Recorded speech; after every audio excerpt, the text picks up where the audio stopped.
দুর্গাপুজোর আগে হাওড়াবাসীকে কেনাকাটা করার জন্য দূরে কোথাও যেতে হবে না। হাওড়া শহরেই পাবেন দারুণ দারুণ তাঁতের শাড়ি। হাওড়া শহরে শুরু হয়েছে প্রাক পুজো তাঁত বস্ত্র মেলা। এই মেলাতেই পেয়ে যাবেন বিভিন্ন জেলার তাঁতিদের হাতে বোনা দারুণ দারুণ তাঁতের শাড়ি।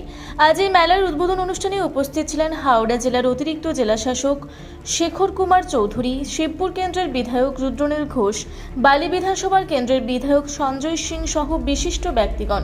এই মেলায় 52টি স্টল রয়েছে। 7 আগস্ট থেকে 16 আগস্ট পর্যন্ত চলবে ইকো পার্ক প্রাঙ্গণে। প্রতিদিন দুপুর 1টা থেকে রাত 9টা পর্যন্ত খোলা থাকবে এই মেলা। দেখুন, শুধু একটাই কথা যে রোজগার মানুষের বাড়ুক, রোজগার রাজ্যের বাড়ুক, সেটা আমাদের দৃষ্টিভঙ্গি। আমি এবং বালি সম্মানীয় বিধায়ক সঞ্জয় সিং মহাশয় থেকে শুরু করে বাকি আমাদের সমস্ত সরকারি আধিকারিকেরা এই নতুন সরকারের সময় এই যে শুরু হলো মেলা, তাতে আমরা চাই রাজ্য বিকশিত হোক, আর যারা এই তাঁত শিল্পী রয়েছেন, হস্তশিল্পী রয়েছেন, তাদের জীবন বিকশিত হোক, অর্থনৈতিকভাবে এগিয়ে যাক বাংলা। এর আগে সরকারের সিলেবাসে কিছু ব্যক্তিগত কিছু ব্যক্তি মানুষকে করার চেষ্টা করেছিল, ফলে বাকিটা অন্ধকারে চলে গিয়েছে। এমনকি আমাদের শান্তিপুর যে তাঁত শিল্প, সেটাও ধ্বংসের জায়গায় চলে গিয়েছে। বিকাশের সময় এখন এসেছে।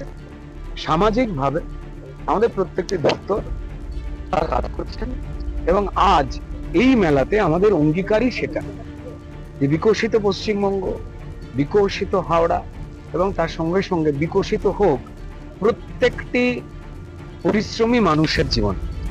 সেই জন্য মেলা এবং এই সম্ভার মাধ্যমে এটা প্রাক পূজা তাঁত আর হস্তশিল্প মেলা এখানে হচ্ছে।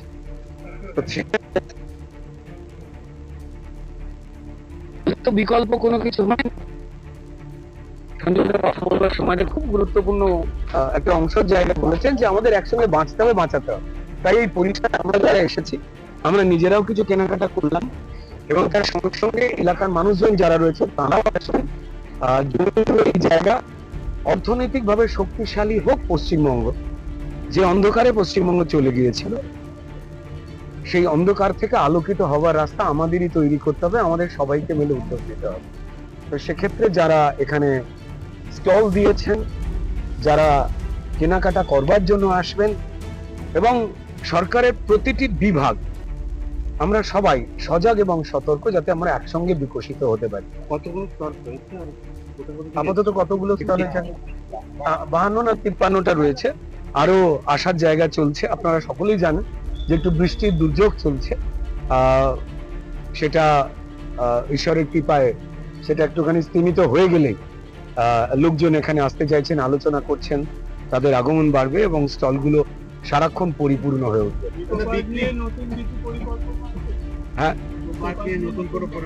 সরি, ইকো পার্কে নিয়ে কোনো পরিকল্পনা আছে?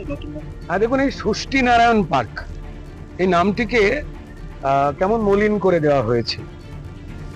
শিশু সাহিত্যের সঙ্গে যাদের নাম জড়িয়ে রয়েছে, 500 বছরের পুরনো শহর হাওড়া, এবং আমাদের সম্মানীয় মুখ্যমন্ত্রী এবং বর্তমান সরকার, এবং আমাদের এখানে আমরা যে বিধায়করা রয়েছি, সঞ্জয় সিং রয়েছেন, আমি রয়েছি, আমাদের উমেশ রায় মহাশয় রয়েছেন প্রতিমন্ত্রী, আমরা সবাই মিলে সাজাবার চেষ্টা করছি। রাস্তাঘাট, জল, নাগরিক পরিষেবা যা বন্ধ হয়ে মানুষের জীবনকে ধুলো মাটিতে ভরিয়ে দিয়েছিল, সেইটা পরিচ্ছন্ন করবার একটা পাহাড় প্রমাণ কঠিন কাজ, যা 15-20 বছর ধরে বন্ধ হয়েছিল, সেইটা বিকশিত করার কাজ চলছে।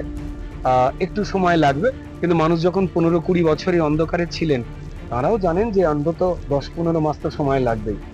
তারপর পরিষ্কার আমরা একটা পরিচ্ছন্ন হাওড়া পাবো, এবং তার সঙ্গে সঙ্গে শিল্প সংস্কৃতি, এবং তার সঙ্গে শিল্প কলকারখানা, এই সবকটাই যেন আবার ভারতবর্ষকে যেভাবে হাওড়া মজবুত করতো, শেফিল্ড বলা হতো আমাদের ভারত, সেই জায়গা জায়গায় চলে যাওয়া যায়। একটু আগেই আমাদের মধ্যে সেই আলোচনার জায়গা হচ্ছিল, সেই জায়গায় আমরা আসবো। আমাদের দৃঢ় বিশ্বাস রয়েছেন হাওড়ার যারা সম্মানীয় নাগরিকেরা রয়েছেন, তারাও নতুন সরকারের এই যে দৃষ্টিভঙ্গি, সেই দৃষ্টিভঙ্গিতে তারাও মজবুত 500 বছরের পুরনো শহর তারা গড়বার কাজে নিজেরা যেমন এগিয়ে আসছেন, আরো এগিয়ে আসবেন। এটা বঙ্কিমচন্দ্র চট্টোপাধ্যায়, তিনি 3 বার কালেক্টরেটে কাজ করেছেন, এটা তাঁরও শহর। শরৎচন্দ্র চট্টোপাধ্যায়, তার সঙ্গে হাওড়ার নাম বেরিয়ে গেছে। আমাদের কানন দেবী থেকে শুরু করে প্রভাত প্রতিম অভিনেতা তুলসী চক্রবর্তী, মণিশঙ্কর বাবু লেখক থেকে শুরু করে ষষ্ঠীবাবু, নারায়ণ বাবু, তাদের যারা ভুলিয়ে দেওয়ার চেষ্টা করেছিল তারা নিজেরাই আত্মবিস্মৃত হবার দুঃসাহস করেছিল। তাদের যে সম্মান, যে গরিমা এই শহরের প্রত্যেকটা মাটির কোনায় কোনায় জড়িয়ে রয়েছে, সেটাকে সম্মান জানানো আমাদের সামগ্রিক দায়িত্ব। নাগরিক এবং সরকার তারাই গড়ে তুলবে নতুন হাওড়া, নতুন পশ্চিমবঙ্গ। 16 তারিখ অব্দি চলবে, 16 তারিখ অব্দি চলবে। সবাইকে অনুরোধ করব এই মেলাতে আসতে। আমাদের সবার তরফ থেকে সঞ্জয়দা সিনিয়র গার্জিয়ান চুপ করে রয়েছেন, যা বলছি আমাদের সম্মিলিত আলোচনা এবং আমাদের প্রত্যেকের প্রত্যাশা বিকশিত হাওড়া, মানুষের পেটে ভাত আর হাতে কাজ আসুক, দুষ্কৃতিরাজ, অবৈধ যা কিছু সেগুলো বিলুপ্তি হোক।